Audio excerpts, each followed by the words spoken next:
How do you start a drywall company and how much money can you make? Hi, my name is Nate Jones. I make videos on entrepreneurship, how to start businesses, and which businesses you shouldn't start. And today we're talking about drywall contracting. Drywall contracting, you're putting drywall up on new houses, maybe finishing basements, doing remodels, finishing or repairing existing drywall, putting new drywall up, and prepping it to be painted. There's a massive need for this business because right now there's a home shortage. When there's a home shortage, a lot of home builders, some of the biggest home builders in America, are building like crazy right now. And these home builders are looking for local contractors who know what they're doing, and they're gonna pay them as they're installing drywall on all these new houses.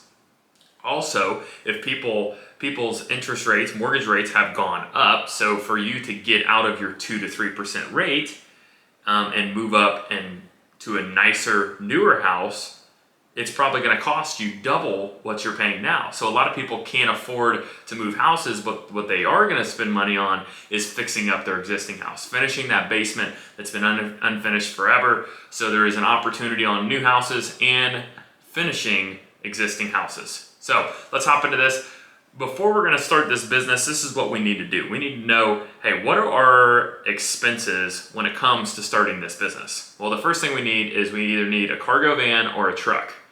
And outside of that, we have small tools that help us install that drywall.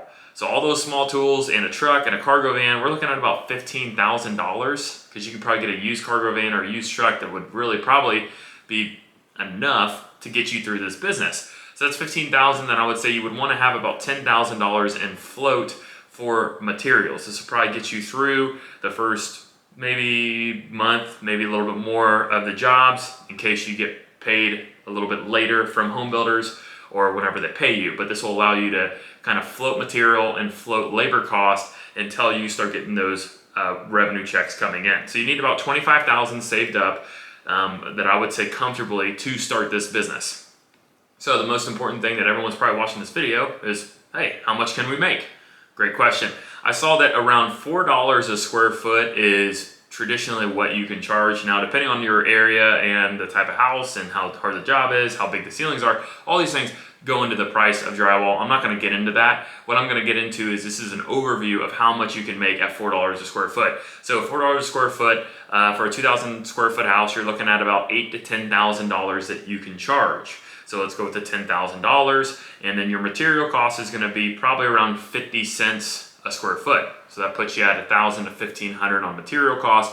Your profit without labor is going to be $7,000 to $8,000 a job. If you're drywall on a square foot or a 2,000 square foot house, you got a crew, it's probably going to take you about a week to finish. And if I was saying that you could probably project doing 3 jobs a month because it might take you a little bit longer on certain houses. Maybe certain houses are smaller, maybe houses are bigger. So it might take you a little bit longer, but if you're doing 3 jobs a week, put your revenue at $30,000 a month, $24,000 in profit.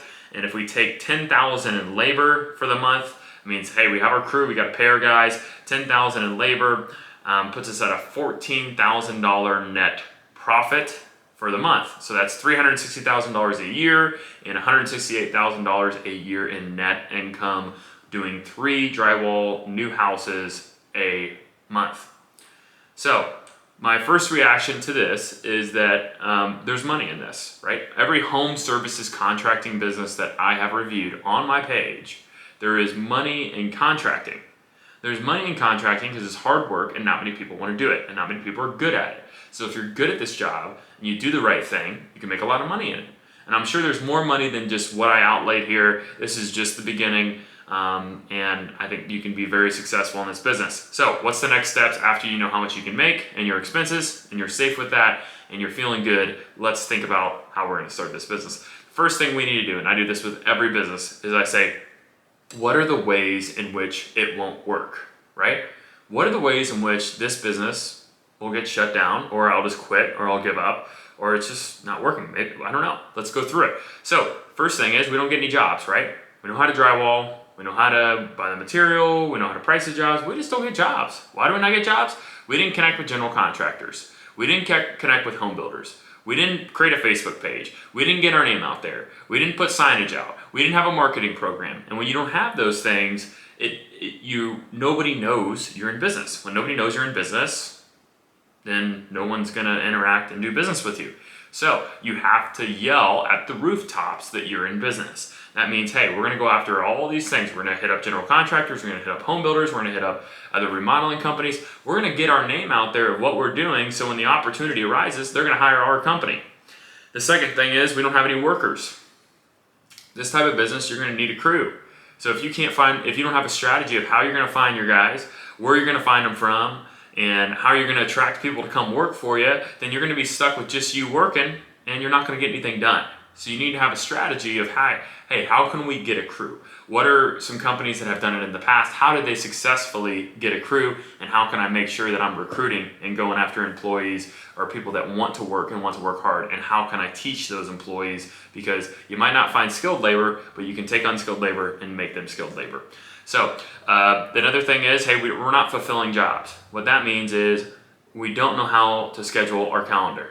Like I said, if it takes a week or a week and a half to drywall a house, we need to make sure that we're filling up our calendar with the expectation that things may take a little bit longer than they're supposed to, okay? So this means, hey, maybe denying jobs because you're like, hey, we're a little booked right now, I don't know if we can get to it. Overbooking yourself and not delivering on what you say you're gonna do will put you out of business faster than anything else. People wanna work with reliable contractors. If you're not reliable, people will not call you because they don't think that you're ever gonna show up. Okay, you need to be reliable, and by being reliable is being honest when you don't have time to do a job. Okay, so those are the things in which I thought it couldn't work. Contracting businesses, those are the three main things. There's probably some other things, maybe keeping track of your financials and the numbers. But as a business owner, you need to be in your numbers every single day. So if you do the first three things right and you get your numbers wrong, then you need to slap yourself and say, hey, I need to wake up, get control of my financials, and run my business. So the next thing we need to do is we need to legal up. After we created those strategies, we need to legal up, which that means get an LLC to separate yourself from your business. It's a separate legal entity because things happen in business and you need to separate your liability in an LLC or a corporation. You also need to buy insurance. If you're going to have workers, you need to have workers' compensation insurance. You need to have general liability insurance in case there's an error or an omission that you cause. Maybe you cause bodily injury, property damage while you're at a house or something. But you need to have insurance because insurance covers the cost of things that are unforeseen, that you cannot self-insure, right? Let's say you cause $500,000 worth of damage. Well, if you don't have $500,000 laying around, that's why you need insurance. Is because you're transferring that risk to an insurance company. I own an insurance agency. If you need help with this, hit me up. We're an independent agency and we'd be happy to review your policy and make sure that you have the right coverage. Okay, so here we go. Outside of that, you need to commit to starting this business because every business is different and you're gonna get a little bit cold feet before you start. Because you're going to say, well, what if it doesn't work? At some point, you got to jump and you got to take the risk on something. So if you got value out of this video, hit like.